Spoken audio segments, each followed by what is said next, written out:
So this is the first speech, the first soliloquy in Macbeth in Act 1, Scene 3. And it's interesting because at this point, Macbeth is still sane. I think he goes insane through the course of the play. And we are with him as we follow his insanity. And we sort of egg him on because he's the hero, because we sort of like him. Although we know he's wrong. He is the hero. And it's a strange thing about Macbeth. We are encouraging him. And this is a play that appeals to our darkest nature. In Macbeth, this soliloquy comes after the witches have greeted him. All hail Macbeth, they say, Thane of Cawdor, that shalt be king hereafter. And now suddenly he is Thane of Cawdor. How did that come about? Or maybe the witches are telling the truth. And as he thinks through this process, we also see him flirting with murder. And that is the point. So even at this point,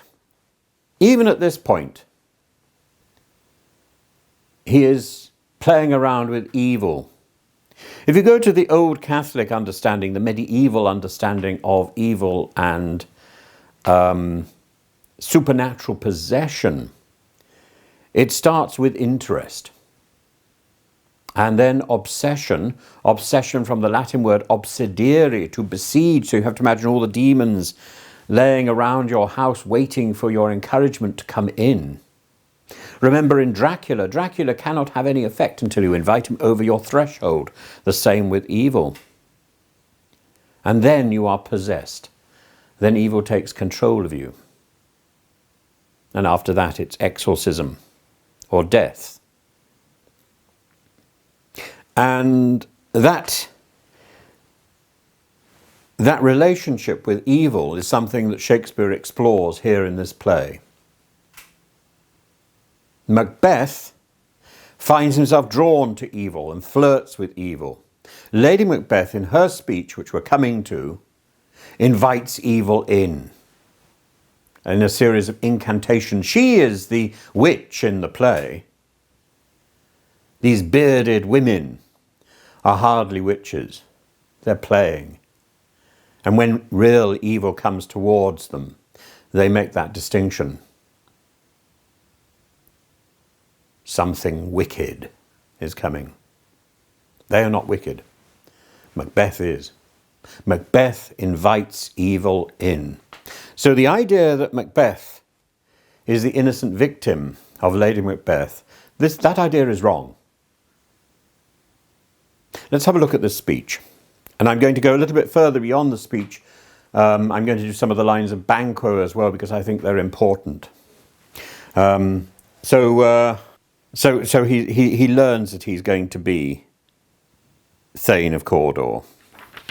It's not exactly happened yet, because the original Thane of Cawdor is still alive. There's an interesting point in this speech where he talks about his hair. Horrid image doth unfix my hair against the use of nature. So instead of it hanging down, it goes up. Your hair stands up. And it's interesting that idea occurs here in Act 1. And if you go over to Act 5, in Act 5, Macbeth, by that point, he just doesn't care. He's consumed with evil. He says, I've almost forgot the taste of fear. The time has been when my senses would have cooled to hear a night shriek, and my fell of hair would at a dismal treatise rouse and stir as if life were in't. I have supped full with horrors. Direness, familiar to my slaughterous thoughts, cannot once start me. And this is the beginning of the journey, and so he's worried that his hair stands on end in the first act, doesn't care about it in the end, and says so. And so one great way of getting a mark is to be able to contextualize your passage, but at the same time to link it to other passages and other themes throughout the play.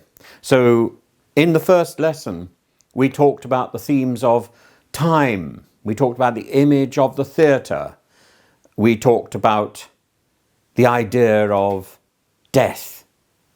And now we're looking again at time, particularly if you take this speech through to its logical conclusion, to time an hour runs through the roughest day. Right at the end of the speech, after Banquo is interrupted, Shakespeare still puts a note. This is an aside.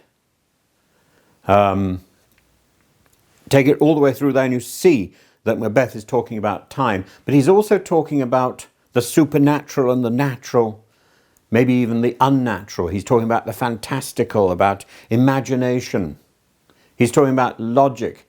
He's talking about the whole idea of life, which is the opposite of death. He's actively involved in life and in thinking. So at the end of the play, he's thinking about death and time and theatre. At the beginning of the play, he's thinking about life and time and theatre. Two truths are told as happy prologues to the swelling act and imperial theme. I thank you, gentlemen. This supernatural soliciting cannot be ill, cannot be good. If ill, why hath it given me earnest of success, commencing in a truth? I am the Thane of Cawdor. If good, why do I yield to that suggestion whose horrid image doth unfix my hair against the use of nature? Present fears are less than horrible imaginings. My thought, whose murder yet is but fantastical, shakes so my single state of man, that function is smothered in surmise, and nothing is but what is not. If chance will have me king, why chance may crown me without my stir.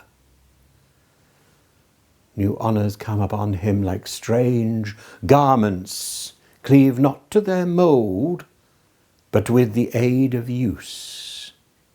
Come what come may, time and hour runs through the roughest day. So, I think I cut Banquo's speech. I think I cut Banquo's line. Banquo should have said, "Look how our partner's rapt. If chance will have me king, why chance may crown me without my stir." And I think I'm sorry if I've added the occasional "the," which I think I might have done. Anyway, go back to the beginning of the speech. The beginning of this soliloquy. The difference in a speech and a soliloquy. A speech is given by one character to another character. A soliloquy is when a character talks so the audience can hear. Maybe talking to the audience, maybe talking in the presence of the audience, but the audience can eavesdrop on the character's real thoughts.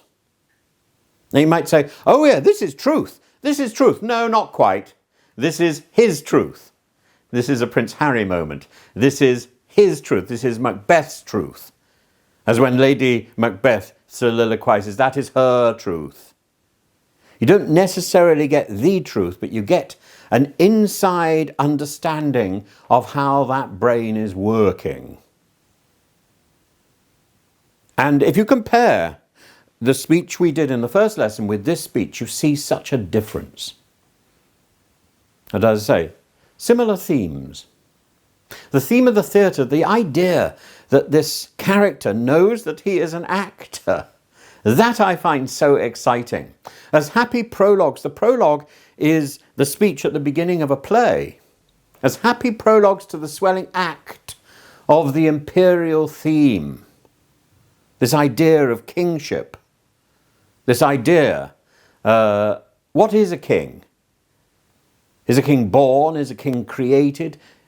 Is the crown something you usurp? Of course, that's very relevant at the time when King James had just become king and Elizabeth has just died. And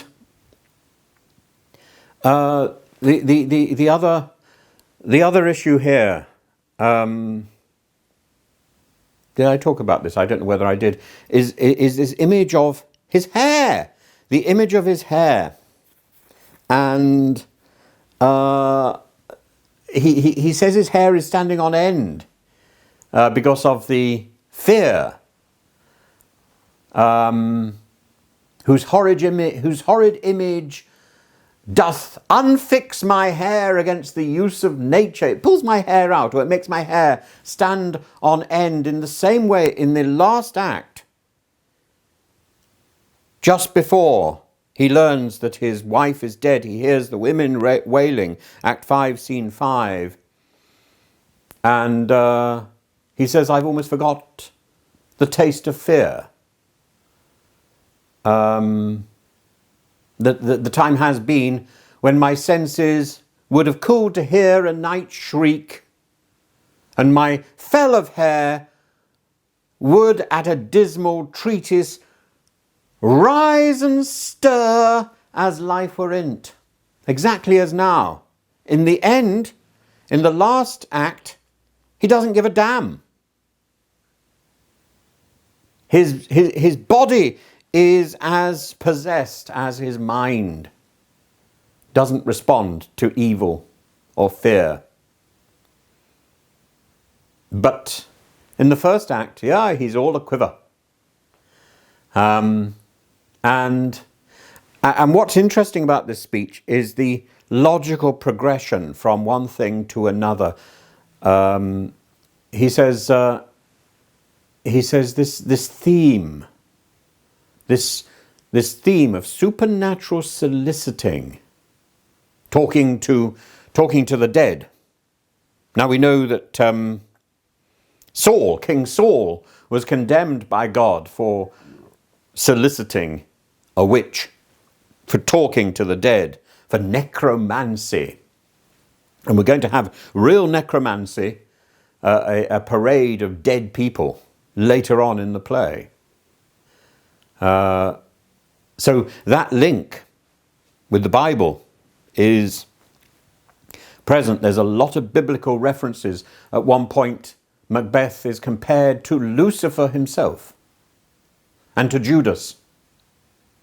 Biblical references. This supernatural soliciting, this supernatural chat cannot be bad.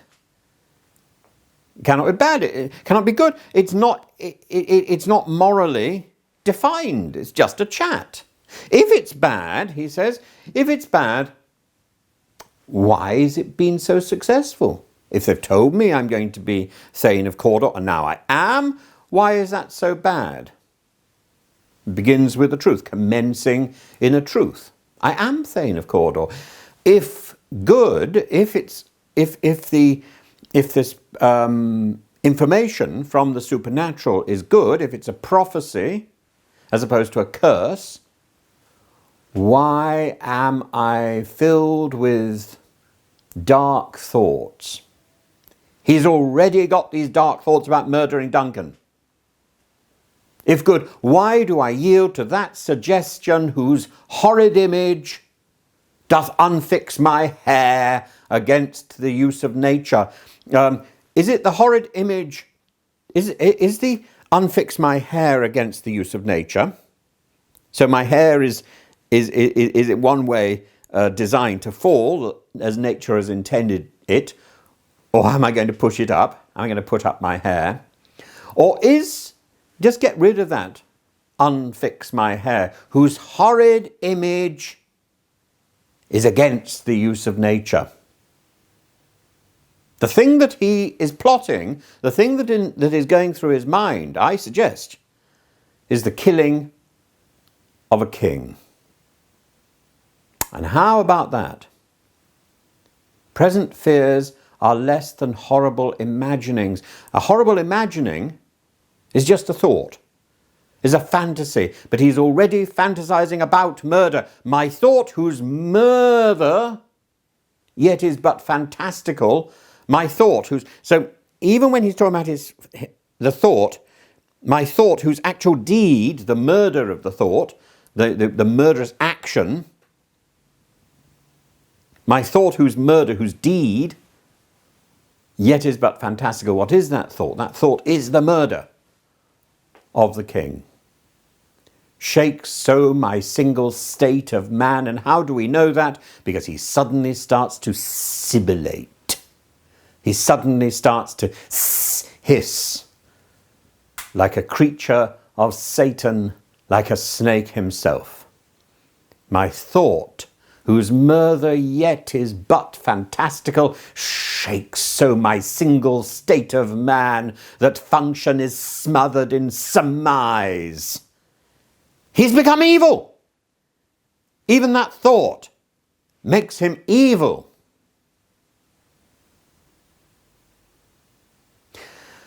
Now, what can we say about the rhythm and the language here? Because yesterday we talked about in the first lesson we talked about the meter. We talked about the iambic. The iambic pentameter, you remember what that is. It's dee-da, dee-da, dee-da, dee-da, dee-da. And we can divide that up into feet or bars.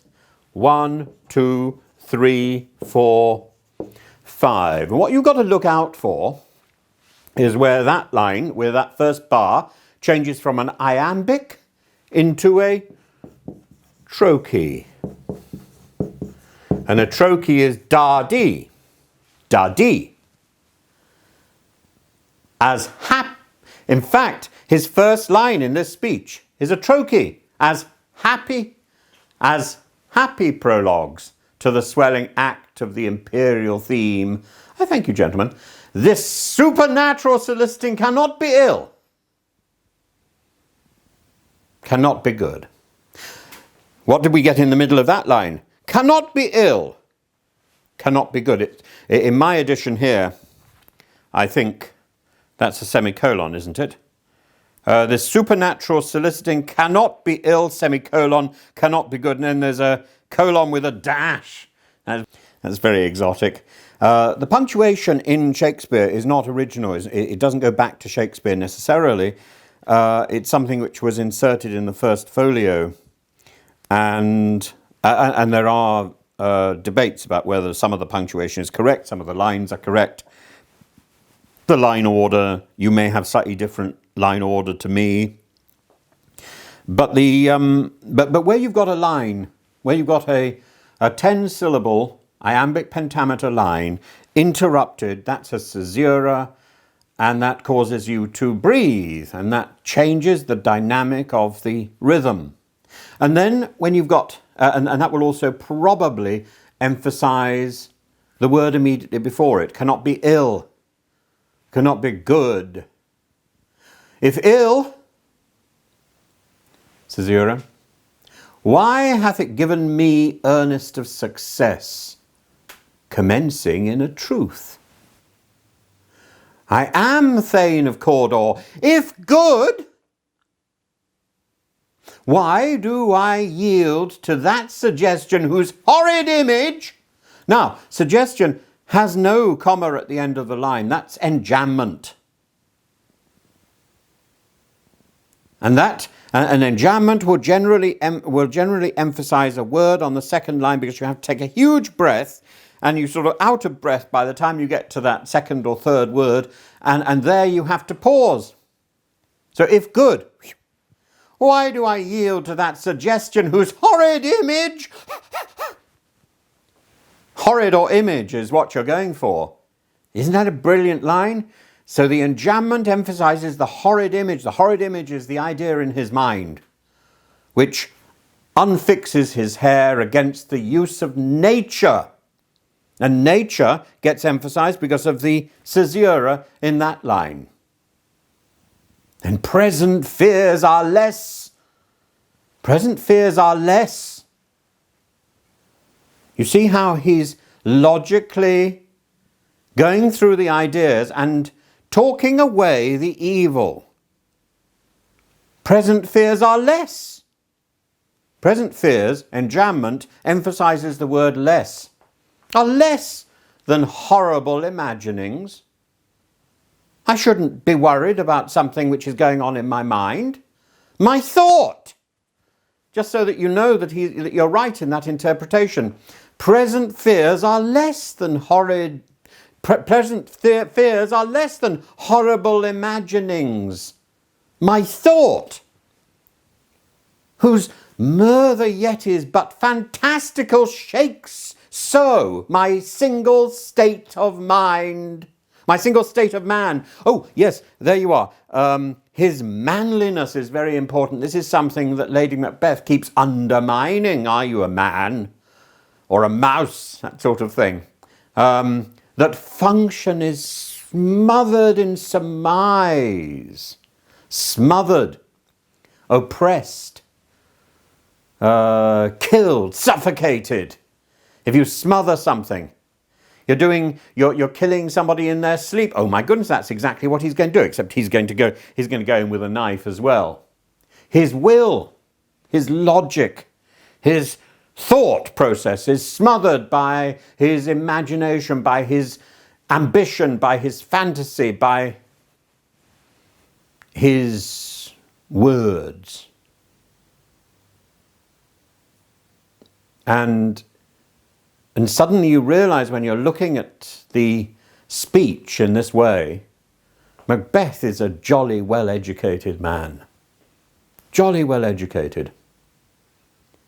He's reasoning like a medieval cleric. He's reasoning like somebody who's been trained in Aristotle. And if we go back to the theatre image right at the beginning, the happy prologue, as a happy prologue to the swelling act of the imperial theme, we know about the truths. Truths are told as happy prologues. So in the prologue, we're told what's going to happen. So we can't be in any doubt. Oh my goodness, these witches have told him what's going to happen, so he can't be in any doubt. The supernatural is proving to be reliable, so he can't be in any doubt. This prologue foreshadows the fate of what will happen. This horrid image that threatens to untidy my hair, to unseat, to knock at my ribs. His horror of what he's about to do is physical. It's personified. My seated heart. My seated heart knocks at my ribs, and that's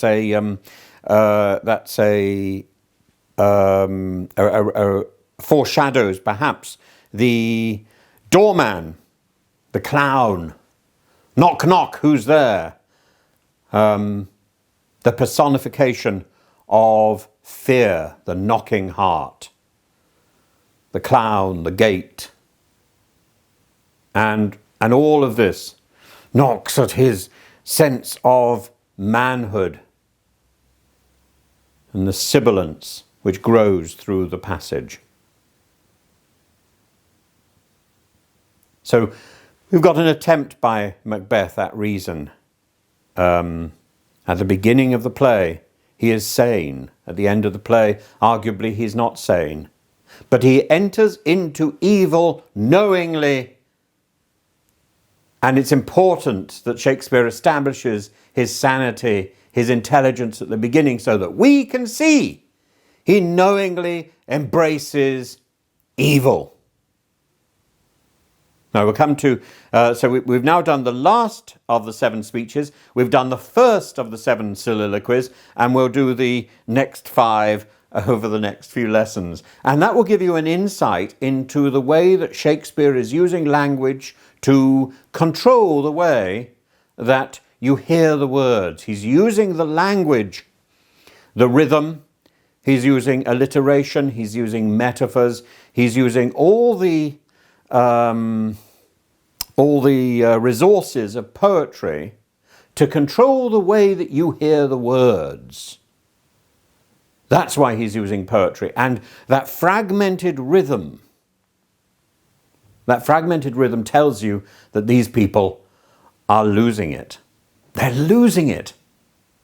And look for that fragmented rhythm, because that will gain you some points in your exam when you write about it. The fragmented rhythm of madness. So this is Tim.